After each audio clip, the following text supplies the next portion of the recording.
ইল্লা মান তাবা ওয়া আমানা ওয়া আমিলা আমালান সালিহা।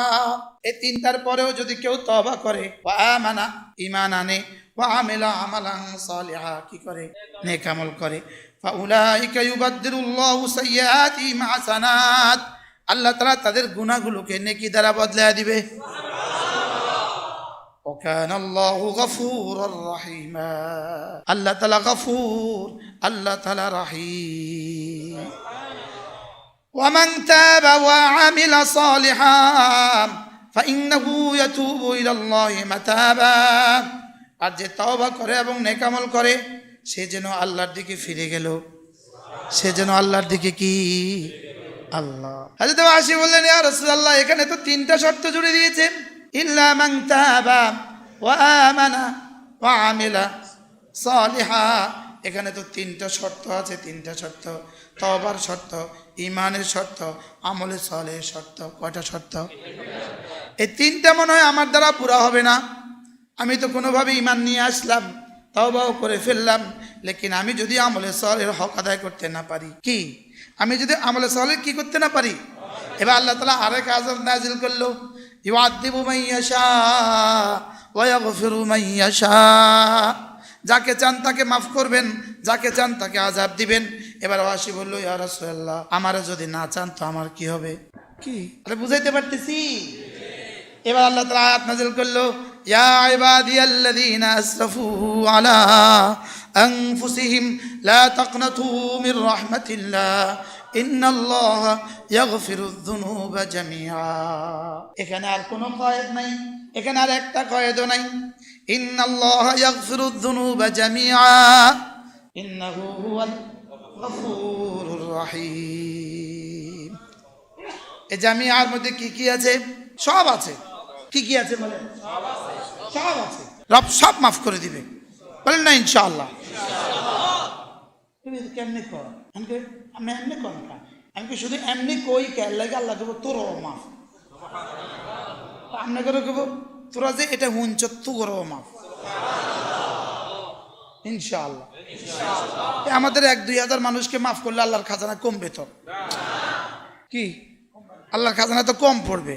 তা আপনি আল্লাহর খাজানা লয়ে সন্দেহ করেন কেন? আল্লাহ আযাব দেওয়ার লাগে কি মানুষের ঠেকা পড়ছে নাকি? না, আযাব দেওয়ার লাগে তো মুশরিক আছে, কাফের কি আছে, তাম করে আযাব দেওয়ার লাগে কি আল্লাহর ঠেকা পড়ছে? আর কোনো না কোনো উসিলা আল্লাহ মাফ করে দেবে, কি বলেন না ইনশাআল্লাহ। আল্লাহু গফুরুর রহিম, ইন্নাল্লাহা ইয়াগফিরুয যুনুবা জামিআ ইন্নাহু হুয়াল গফুরুর রহিম। ইনশাআল্লাহ আল্লাহ মাফ করে দেবে। এখন কি ভরসা করা না আমল করা? কি এখন কি শুধুই ভরসা করা না আমল করা? হ্যাঁ, করাচির হযরত ওয়ালা রাহমাতুল্লাহ এই জন্য বলছেন, ডাক্তার বন্ধু আছে, তিনি পোড়াতে মলম লাগা দিলে ভালো হয়ে যায়, তো ডাক্তার বন্ধুর উপরে ভরসা করে কি কেউ আঙ্গুল পুড়ে দেখে? কি উনি হাড্ডিতে লাগায় দিলেই জোড়া লেগে যায়, তাই বলি কি তার উপরে ভরসা করে কেউ হাড্ডি ভাঙ্গা দেখে? তো ভাঙ্গার মজাটাই তো আলোক, আর ভালো হবে তো পরে, মজাটা কেমন? কথা কয় না তো। গুনাহ মাফ করবে তো পরে, গুনার করার সাজাটাই তো আলোক, বুঝেন নাই কথা? এই জন্য এটা কি গুনাহ করতে উৎসাহিত করা না গুনাহ না করতে উৎসাহিত করা? এই আয়াতে কারিমাগুলো কি গুনাহ করতে উৎসাহিত করা না না করতে উৎসাহিত করা? হ্যাঁ, আমার এত মহানুভব মালিক, তার নাফরমানি কেমনে করি? কি কর্মচারী চুরি করছে, মালিক দেখছে, মালিক জানছে, এরপরে তাকে ডাইকা আদর করে কিছু বকশিশ দিয়ে দিছে, ধর কিছু খাইস। এবার কর্মচারী কি বলে? আরো চুরি করব? কি বলবে? আহ কত ভালো মালিক, হ্যাঁ এত ভালো মালিক হয় না, আর চুরি করব না, বলবে কি বলবে না বলেন? তাহলে কি আমাকে আয়াতে কারিমাগুলো বলা হয়েছে নাফরমানি করার জন্য না নাফরমানি ছাড়ার জন্য? কি ভাই, নাফরমানি কি করার জন্য? ছাড়ার জন্য। এই জন্য ওই মানে ইসরায়েলের ওই বেটা 99 জন হত্যা করে যখন কার কাছে গেছে? আবেদের কাছে গেছে। আবেদ, তা আবেদ কি বলে? 99 জন হত্যা করছো, তোরা আবার মাফ করবো, যা বেটা। আচ্ছা আপনাদের দিয়ে 100 পুরা করি। এবার 100 পুরা করছে। মুসলিম শরীফের হাদিস, সহিহ হাদিস। 100 পুরা করে দিস। এবার হায় কি হয়ে গেল, অনুশোচনা। এবার গেছে আলেমে দ্বীনের কাছে, তো তিনি বললেন হ্যাঁ মাফির ব্যবস্থা আছে, তবে একটা কাজ করতে হবে তোমাকে। ওই দূরে গ্রামে একজন বড় আল্লাহওয়ালা আছে, তুমি তার কাছে গিয়ে তওবা করো, তার কাছে গিয়ে কি করো। এবার রওনা দিছে তার কাছে। গতকালকে আমার কাছে একজন মানুষ আসছে কক্সবাজার থেকে, রাত্রে আসছে, ফজর পড়ছে, উনি সরকারি চাকরি করে, বড় কর্মকর্তা। রাত্রে আইসা ফজর পইরা দেখা করে তারপরে ঢাকা গেছে। আমি ওনাকে বললাম আপনি বলেন তো আপনি কেন আসছেন। তো বলতেছে হুজুর যদি এখন নবী থাকতো তো আমরা নবীর কাছে দেখা করতে যাইতাম, এখন তো আর নবী নাই হুজুর, এই জন্য কোনো না কোনো আল্লাহওয়ালার কাছে তো যাওয়া দরকার। এই জন্য হুজুর আমি কক্সবাজার থেকে চিটাগাং যাওয়ার, ঢাকা যাওয়ার পথে আপনার সাথে দেখা করতে আসছি। কি হয় অনুভূতিটা দেখেন। আল্লাহ রাসূল বলেন ওয়াজাবাত মুহাব্বতি, আল্লাহ তাআলা বলেন লিল মুতাজাফিরিনা ফিয়া, যারা একে অপরকে আল্লাহর জন্য ভালোবাসে, আল্লাহর জন্যই সাক্ষাৎ করে, এদের জন্য আমার ভালোবাসা ওয়াজিব হয়ে গেল। ফজরের নামাজ তিনি আমার কাছে পড়ছেন, মুসাফা করে চলে গেছে। আর কালকে আসার পরে আমার ড্রাইভারকে উনি ফোন দিয়েছেন, ওনার আম্মা মারা গেছে। এখন ওনার আম্মার জন্য আমার দোয়াটা কেমন আসছে। কি হয় যদি সকালে দেখাটা না হইতো, কতজনের আম্মাই তো মারা যায়। এই জন্য কোনো না কোনো আল্লাহওয়ালাকে চিকিৎসক হিসাবে ভালোবাসা। বলেন চিকিৎসক হিসাবে কি করা। তো চিকিৎসককে শুধু মহাব্বত করা না, মাঝে মাঝে দেখানো, কথা কেন মাঝে মাঝে কি দেখানো কিনা, না শুধু মহাব্বত করা। আর শুধু দেখানো না, প্রেসক্রিপশন নিয়ে ব্যবহার করা। কি শুধু মহাব্বত করা না দেখানো, আর শুধু দেখানো না প্রেসক্রিপশন নেওয়া। তো প্রেসক্রিপশন নেওয়া না প্রেসক্রিপশন খাওয়া, শুধু নেওয়া না খাওয়া। এই জন্য আমাদের এই বসা যেন কি হয়, এই নিয়তে হয় যে একটা দিন মাসে আমরা একটু বসবো, একটু মোজাকারা করবো। এটা কি করবো যেন আমাদের দিলের দুনিয়া। হযরতে হানজালা রাদিয়াল্লাহু তাআলা আনহু কি বলছে, হযরত সিদ্দিক আকবর কি বলে, আবু বকর একটু বসেন, একটু বসেন, আবু বকর একটু বসুন, ইজলিস বিনা সাআ, একটু বসুন, নাজদাদ ঈমানা, আমরা আমাদের ঈমানকে একটু ঝালাই করা, ঈমানকে একটু বাড়াই। কি একটু বসুন, একটু বসুন, একটু বসুন, আবু বকর একটু বসুন ভাইয়া, একটু বসুন, আমরা একটু মোজাকারা কইরা আমাদের ঈমানকে একটু কি করি, একটু তাজা করি। এই জন্যই মাঝে মাঝে বৃহস্পতিবারে মার কাছে যাওয়া। একজনও ইনশাআল্লাহ কম। আপনাদের মার্কাজ কোথায়, কি কোন মসজিদ? হাউজিং মসজিদ, মার্কাজ মসজিদ। তাহলে আমরা মার্কাজ মসজিদে মাঝে মাঝে যেতে পারবো না ইনশাআল্লাহ। মাসে একবার এখানে যদি জমা হন, উচিত এটা এই মসজিদ 3 ঘন্টা করা, কিন্তু আমাদের ব্যস্ততায় আমরা পারি না। যদি আল্লাহ কখনো সুযোগ দেয়, আমরা যদি আসার পরে এই মসজিদ করি আরো সুন্দর হবে। কি তাহলে আর মুয়াজ্জিন সাহেব আর আজান দিবে না, কি বলে, যদি আল্লাহ কখনো সুযোগ করে দেয়। এরপরে হলো আমাদের কুমিল্লা সুধন্যপুর মাদ্রাসায় আলহামদুলিল্লাহ প্রতি ইংরেজি মাসের শেষ শনিবারে জিকিরের মজলিস হয়। জোহর থেকে আয়শা 9টা থেকে একটা মেয়েদের মজলিস, আর জোহর থেকে আয়শা পুরুষের মজলিস। যদি সুযোগ পান কখনো শরীক হবেন। এই মাসে 26 তারিখ। আমাদের কাছে 12টা কিতাব আছে, এখন 13টা হয়েছে। এই মাসে আর একটা নতুন আসছে একদম আলহামদুলিল্লাহ। এই মাসে যেটা সেটার নাম জানি কি, ওটার নাম দেওয়া হয়েছে ক্ষণস্থায়ী জীবন, ক্ষণস্থায়ী জীবনে, ক্ষণস্থায়ী জীবনের মাকসাদ, চিরস্থায়ী রবের সাক্ষাৎ। কি হয় না এখানে নেই, ক্ষণস্থায়ী জীবনের মাকসাদ, চিরস্থায়ী রবের কি সাক্ষাৎ। এই কিতাবগুলো যদি একটু একটু পড়েন, মাঝে মাঝে 5 মিনিট করে করে পড়েন সহজ সাবলীল ভাষায়। যে আয়াত আছে এটাতে এরাব দেওয়া হয় নাই, হাদিসে এরাব দেওয়া হয় নাই। মূলত এটা আপনাদের সাধারণ শ্রেণীর জন্য এই আয়াত লেখা হয় নাই, এটা লিখছি আমরা ওলামাদের জন্য। আপনাদের জন্য সাথেই তরজমাটা আছে। কি আছে? সাথেই তরজমাটা দেওয়া আছে। আল্লাহ তাআলা আমাদেরকে তৌফিক দান করেন। ওয়াল্লাযীনা ইযা ফাআলু ফাহিশাতান আও যালামু আনফুসাহুম যাকারুল্লাহ ফাস্তাগফিরু লিযুনুবিহিম ওয়া মান ইয়াগফিরুদ যুনুবা ইল্লাল্লাহ ওয়া লাম ইউসিররু আলা মা ফাআলু ওয়া হুম ইয়ালামুন। আল্লাহ তাআলা বলেন, বান্দা যখন তোমার গুনাহ হয়ে যায়, যদি তুমি কোনো গুনাহ করে ফেলো, যদি তুমি কোনো জুলুম করে ফেলো, সাথে সাথে যাকারুল্লাহ, আমার কথা একটু মনে করবা। আমার কথা কি করবা? এদের আমার কথা মনে পড়ে যায়, এরা সঙ্গে সঙ্গে বলে আহা গুনাহ হয়ে গেছে, আল্লাহর সামনে দাঁড়াবো কেমনে? বলেন আল্লাহ গুনাহ হয়ে গেছে, আপনার সামনে দাঁড়াবো কিভাবে? যাকারুল্লাহর একটা তরজমা হলো এটা মনে করা, যাকারু আরজাহু ইলাল্লাহ, তাকে যে আল্লাহর সামনে পেশ করা হবে এটাকে মনে করা, এটাকে কি করা? মনে করা। আর আরেক তাফসীর হলো আল্লাহ যে তাকে প্রশ্ন করবেন এটাকে মনে করা, এটাকে কি করা? মনে করা। আরেকটা হলো আল্লাহ যে তাকে সাজা দিবেন শাস্তির কথা মনে করা। সব মিলায় তরজমা শাস্তির কথা মনে করে আল্লাহর সামনে দাঁড়ানোর কথা মনে করে সে সঙ্গে সঙ্গে ফাস্তাগফিরু লিযুনুবিহিম সঙ্গে সঙ্গে বলে উঠে আল্লাহ মাফ করে দেন। শুধু বাংলাটাই বলেন ভাইয়া, বাংলাটাই বলেন। যদি আরবি নাই পারেন শুধু বাংলাটাই বলেন। যখনই কোনো গুনাহ হয়ে যায় আল্লাহ কেমনে আপনার সামনে দাঁড়াবো, আর সঙ্গে সঙ্গে মুখে বলে ফেলেন আল্লাহ মাফ করে দাও। কি হয়, কি বলবো বলেন? তাহলে এটা হইতে পারে কি পারে না? হ্যাঁ, তাহলে গুনাহ হওয়া যেমন স্বাভাবিক, এটাকেও স্বাভাবিক বানায় নেন। কি হাকিমুল উম্মত বলেন, হ্যাঁ মুসলমান গুনাহ হওয়া স্বাভাবিক। গুনাহ হওয়া স্বাভাবিক না অস্বাভাবিক? গুনাহ হওয়া স্বাভাবিক, লেকিন গুনাহের উপরে জমা অস্বাভাবিক। গুনার উপরে জমে থাকে কিভাবে মানুষ? গুনার উপরে জমতে পারে না। গুনাহ হওয়ার সঙ্গে সঙ্গেই কলিজায় একটা তুফান শুরু হয়ে যাওয়া, হায় ভুল হয়ে গেছে, হায় আল্লাহর সামনে কেমনে দাঁড়াবো, এই কথা মনে করে সে বলে আল্লাহ আমাকে মাফ করে দেন।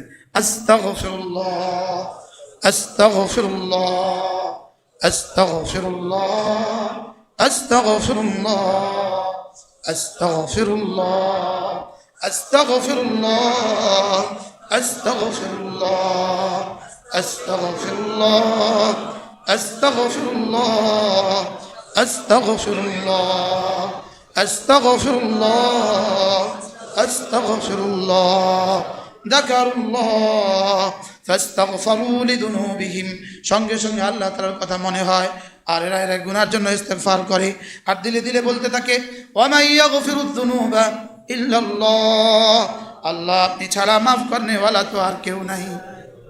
কি হয়? আল্লাহ আপনি ছাড়া মাফ করনে ওয়ালা আর কেউ নাই। তাহলে গুনাহ হয়ে গেলে তিনটা কাজ পেয়ে গেলাম। এক নম্বর যাকারুল্লাহ, দুই নম্বর ফাস্তাগফিরু লিযুনুবিহিম, তিন নম্বর ওয়া মান ইয়াগফিরুয যুনুবা ইল্লাল্লাহ। গুনাহ হয়ে গেলে সঙ্গে সঙ্গে আল্লাহর কথা মনে করে, দুই নাম্বার সঙ্গে সঙ্গে ইস্তেগফার করে, তিন নাম্বার আল্লাহ ছাড়া আর কেউ মাফ করনেওয়ালা নাই এটা মনে মনে ভাবতে থাকে। এটা গেল কয়টা? তিনটা। চার নাম্বারে ওয়ালাম ইউসিরু আলা মা ফাআলু ওয়া হুম ইয়ালামুন, এরা জেনে বুঝে এই গুনাহটা আর করে না।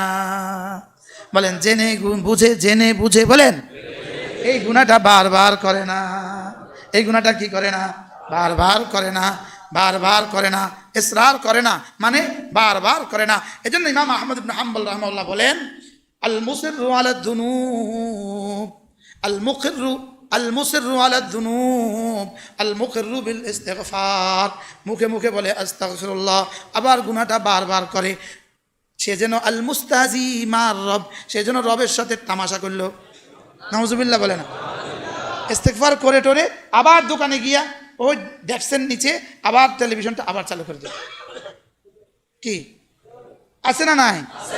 হ্যাঁ, এমন জায়গা রাখবেন যেন টাকার মধ্যে বরকত হয়। এ হলো বাক্সটা, এ হলো টেলিভিশনটা, যেন টাকা গুনতে, আর টাকা গুনতেও যেন চোখ অন্যদিকে না যায়। নাউজুবিল্লাহ বলেন আছে না নাই? হ্যাঁ, আপনারা তো সমর্থন করলেন না। আছে না নাই? মানে এই সামনে কে লেগে রাখলো যেন টাকা গোনার সময়ও চোখ এদিক সেদিক না যায়। কারণ এত দামি জিনিস। গত কালকের আগের দিন আমার মাহফিল ছিল কিশোরগঞ্জ। আসার পথে এক জায়গায় পুরো বাজার বন্ধ, এক জায়গায় একটা ওষুধের দোকান খোলা, একটা ট্যাবলেটের জন্য আমার ড্রাইভার সাহেব নামছে। তো আমার গাড়িটা দোকানটার সামনে, একটা জনমানব নাই, কোনো কাস্টমার নাই, কোনো কি নাই। এই ভদ্রলোক 40 ঊর্ধ্ব বয়স হবে, কিন্তু ভদ্রলোক আমার গাড়িটার দিকে একবার চোখ ওঠার টাইম হয় নাই তার। বুঝেন নাই? ইনি এমনিই আছে, ওনার কিতাবটা এমনিই আছে, ওনার মোবাইল শরীফ কেমনে আছে বলেন, এমনিই আছে। আমরা একটা গাড়ি দাঁড়ালাম, ওনার খবর নাই, আমি চাইয়াই রইলাম। এবার নামছে, দোকানের সামনে গেছে, তার সামনে দাঁড়াইছে, উনি চোখ তোলার টাইম নেই। আচ্ছা, এবার উনি উঠছে, তো উঠটা দিতেছে, ওষুধ দিতেছে, বুঝেন না কিতা বুঝলেন, ওষুধও খুঁজতেছে, আবার চোখ মোবাইলের দিকেও রাখছে। কারণ এই সময়ে যদি 2-1 মিনিটে যদি কোনো তার জীবনের কোনো মহাপ্রাপ্তি হারিয়ে যায়, তাহলে তো উনি জীবনে জঘন্য মারা গেলেন না, তো জীবনের সব শেষ। বুঝাইতে পারি নাই মনে হয়। উনি কি করতেছে, আমি তো চাইয়াই রয়েছি, আমি তো গাড়িতে বইয়া তামাশায় চাইতেছি আমরা করে কল লাগিয়া, কারণ আমার তো বুঝি নাই, বুঝি হলেই ঠুঙ্কো ঠাঙ্কা বুঝি। তো লইছে, লই এবার টাকা দিছে, তো টাকা বুঝেন নাই কিছু। এটার জন্যই তোমাকে বানানো হয়েছে? এটাই তোমার জীবন? তোমার জীবনে এমনই হওয়া উচিত ছিল না? হ্যাঁ, এই যদি জীবন হয় এর ফিউচার কি? শুধু এক বেটা দৃশ্য বললাম না, আসলে সব বেটার দৃশ্যই এমন। যান ফলের দোকানে, যান মুদির দোকানে, যান ওষুধের দোকানে, যান গার্মেন্টসের দোকানে, সবার তো একই কাজ। কি এই জন্যই কি বানাইছে আমারে? হ্যাঁ, এই জন্যই কি বানাইছে? হ্যাঁ মেরে ভাইও, আল্লাহ তাআলা আমাদেরকে বুঝা মানা সহজ করে দেন। নিজের জীবনকে নিয়ে নিজে নজরে সানি করেন। নজরে সানি বাংলা কি বলবেন? দ্বিতীয়বার ভাবেন নাকি? নিজের জীবনকে নিজে ভাবেন। গতি কোন দিকে ভাবেন? গতি কোন দিকে ভাবেন? মোবাইল এটা জীবনের শেষ কথা নয়। ইউটিউব আর ফেসবুক জীবনের শেষ প্রাপ্তি নয়। এটা এই জাতিকে ধ্বংসের অতল গহ্বরে পৌঁছিয়ে দিবে। নিজেকে নিজে বাঁচান। কু আনফুসাকুম ওয়া আহলিকুম নারা। নিজেকে নিজে বাঁচান জাহান্নাম থেকে। এই কিতাবগুলো রেখে দেন ডেস্কে, ড্রয়ের উপরে কিতাব রেখে দেন। কাস্টমার নাই তো একটা বই খোলেন। আমার নানাজি রহমতুল্লাহ আলাইহি, হযরত মাওলানা সাখাওয়াতুল্লাহ সাহেব ছিলেন আমার নানা। তাবলীগ নিসাব ফাজাইল আমল, এই কিতাবগুলো যিনি অনুবাদ করছেন আমার নানা, আপন নানা, বড় ব্যবসায়ী ছিলেন। তো কর্মচারীরা বই বানতো, কর্মচারীরা লিস্টি করতো, কর্মচারীরা লিখতো, মেমো করতো, বই বানতো, সব করতো। আর উনি ওনার কোরআন শরীফের মধ্যে থাকতেন, আওয়াজ দিয়া পড়তে থাকতেন, আওয়াজ দিয়া। ধরেন 10টা কর্মচারী গাইড বানতেছে, ব্যান গাড়ি আইতে আছে, মাল উঠাইতে আছে, আর নানাজিরে টাকা দিত কর্মচারী এভাবে। নানা সব নানাজি কর্মচারী নানাজিকে নানাজি বলতো, নানা টাকা তোর দেন। কত রে? নানা 100 টাকা দেন। নানা যা আছে কোরআন শরীফ। কি এও এক জমানা ছিল, এরকম ব্যবসায়ীও কি ছিল। এখন এরকম ব্যবসায়ীও হয়ে গেছে। সেজন্য অপেক্ষায় থাকি কোনো কাস্টমার আমার দোকানে না আসুক, তা আমার মোবাইলটাতে ডিস্টার্ব হবে না। কথা কয় না? আমার দোকানে কোনো কাস্টমার কি না আসুক, তো আমার আর মোবাইল দেখাতে কি হবে না? মোবাইল দেখাতে আর ডিস্টার্ব হবে না। এজন্য নিজে বাঁচেন, জাতিকে বাঁচান, গুনাহ থেকে বাঁচেন, গুনাহ থেকে বাঁচেন, জাররা জাররা গুনাহ থেকে বাঁচেন। গুনাহ শরীরের জন্য কেমন? শরীরের জন্য গুনাহ, রুহের জন্য গুনাহ কেমন? শরীরের জন্য বিষ যেমন। বলেন শরীরের জন্য, আবার বলেন শরীরের জন্য বিষ যেমন, রুহের জন্য গুনাহ তেমন। তো কতটা বিষ খেলেও আপনি সুস্থ। আল্লাহ আমাদেরকে গুনাহ থেকে বাঁচার তৌফিক দান করেন। ইনশাআল্লাহ আজানের পরে আমরা আবার বসবো, যেমন আছে এমনি আজান। আল্লাহ আজানের জবাব দেন। যাদের ওযু নেই তারা ওযু করেন, যাদের ওযু আছে তারা বসে।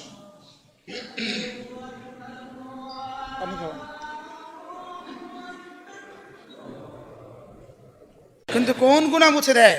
ইনতাজতানিবু কাবাইরা মা তুনহাউনা আনহু। যদি তুমি কবিরা গুনাহগুলো থেকে বেঁচে থাকো, কবিরা গুনাহগুলো থেকে যদি তুমি বেঁচে থাকো, নুকাফির আনকুম সাইয়্যাতিকুম, তোমার ছোট ছোট গুনাহগুলো আমি মুছে দিব। আর ছোট ছোট গুনাহ মুছে কি দিয়া? ওযু দ্বারা ছোট গুনাহ মুছে দেওয়া হয়। মসজিদের দিকে আসার সময় যে কদম তুলি, ওই কদমের দ্বারা আল্লাহ তাআলা ছোট ছোট গুনাহগুলো কি করেন? মুছে দেন। আসলে মূলত মুমিন কবিরা গুনাহ করতেই পারে না। বলেন মুমিন কবিরা গুনাহ কি করতেই পারে না।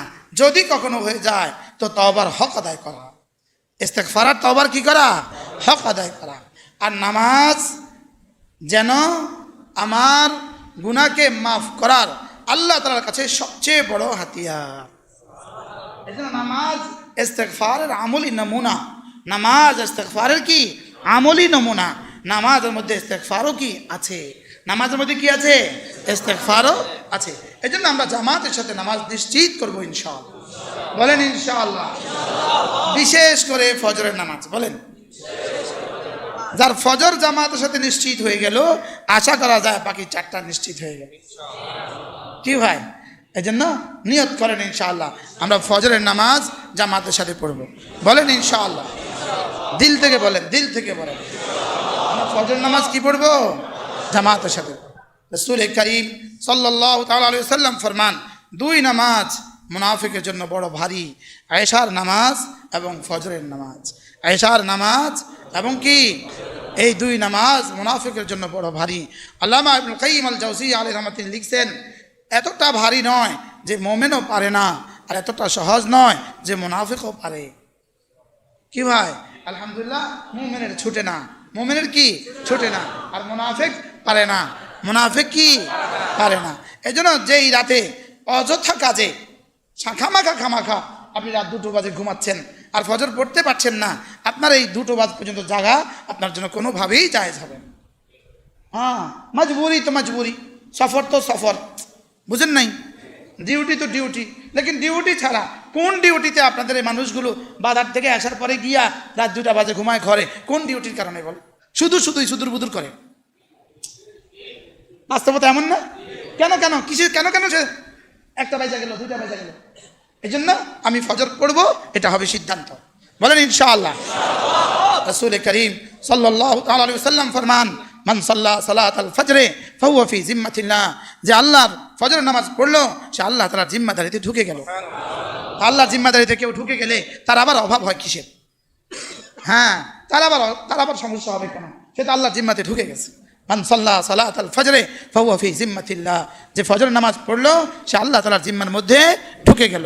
পড়বো তো ফজরের নামাজ ইনশাআল্লাহ।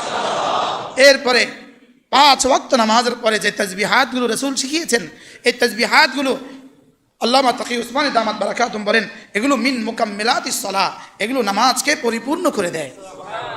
আমার নামাজের কমি খামিগুলোকে এগুলো কি করে দেয়? ফিল করে দেয়, এগুলো পরিপূর্ণ করে দেয়, এগুলো পূর্ণাঙ্গ করে দেয়। নামাজের ত্রুটি বিচ্যুতিগুলো এই তাসবিহাতগুলো দিয়ে কি হয়ে যায়? পরিপূর্ণ হয়ে যায়। নামাজের পরে আয়াতুল কুরসি, নামাজের পরে সূরা ফাতিহা, নামাজের পরে শাহিদ আল্লাহ, নামাজের পরে কুলিল্লাহুম্মা মালিকাল মুলক। রাসূল বলেন আল্লাহ তাআলা তার 70টা প্রয়োজন পুরা করে দিবে। আল্লাহ তাআলা তার দিকে 70 বার রহমতের নজরে তাকাবেন। আল্লাহ তাআলা তাকে জান্নাতে আল্লাহ তাআলার কাছে জায়গা দিয়ে দিবে। আর দুশমনের মোকাবেলা আল্লাহ তাআলা তাকে বিজয়ী করবেন। আয়াতুল কুরসি বলেন, সূরাতুল ফাতিহা, শাহিদ আল্লাহু আন্নাহু লা ইলাহা ইল্লা হু এবং কুলিল্লাহুম্মা মালিকাল মুলক তুতিল মুলকা মান তাশা। এই 2 আয়াতে কারিমা ইনশাআল্লাহ আমরা 5 নামাজের পরে অবশ্যই পড়ব ইনশাআল্লাহ। আল্লাহ তৌফিক দান করেন। এরপরে ফজরের পরে এবং মাগরিবের পরে 3 বার সূরা ইখলাস, 3 বার সূরা ফালাক, 3 বার সূরা নাস। ফজরের পরে 9 বার, মাগরিব পরে 9 বার, যোহরে 3 বার, আসরে 3 বার, আয়েশা 3 বার পড়ব।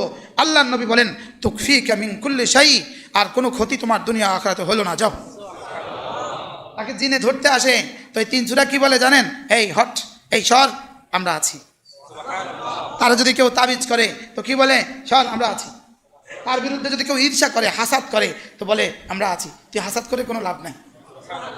মিন শাররি মা খালাক, মিন শাররি হাসিদিন ইযা হাসাদ, কি নাই এই 2 সূরার মধ্যে? সুবহানাল্লাহ। তাওহীদ সূরা ইখলাসের দ্বারা আমি তাওহীদের খালেসের ভিতরে ঢুকে গেলাম। হুজুর বাইরে গেলে জাননা জানাসি বাইরে গেলে জানা নেই। সূরা ইখলাসের দ্বারা আমি তাওহীদের খালেসের মধ্যে ঢুকে গেলাম। সূরা ফালাকের দ্বারা আমার জানটা যেন বেঁচে গেল, আর সূরা নাসের দ্বারা আমার রূহটা বেঁচে গেল। পড়ব তো ইনশাআল্লাহ। তাহলে সূরা ইখলাস কয় বার? 3 বার, 3 বার, 3 বার। 3 নামাজে 9 বার। 3 নামাজে কয় বার? ফজরে 9 বার, মাগরিবে 9 বার। বলেন ইনশাআল্লাহ। বলেন পড়ব তো ইনশাআল্লাহ। হ্যাঁ, যদি আমরা বুঝতাম তুকফিকা মিন কুল্লি শাই, রাসূল বলেন যাও, তোমার জন্য এই 3টা সূরা যথেষ্ট হয়ে গেল। ফজরে কয় বার? 9 বার। মাগরিবে কয় বার? 9 বার। 3 বার 3 বার 3 বার পড়ে ফেলি মনে মনে। বিসমিল্লাহির রহমানির রহিম।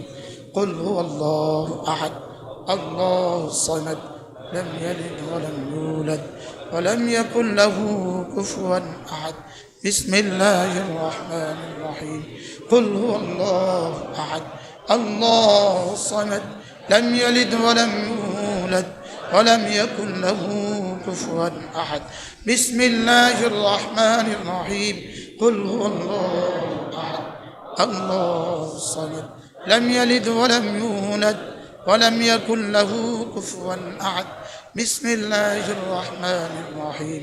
قل أعوذ برب الفلق من شر ما خلق ومن شر غاسق إذا وقب ومن شر النفاثات في العقد ومن شر حاسد إذا حسد.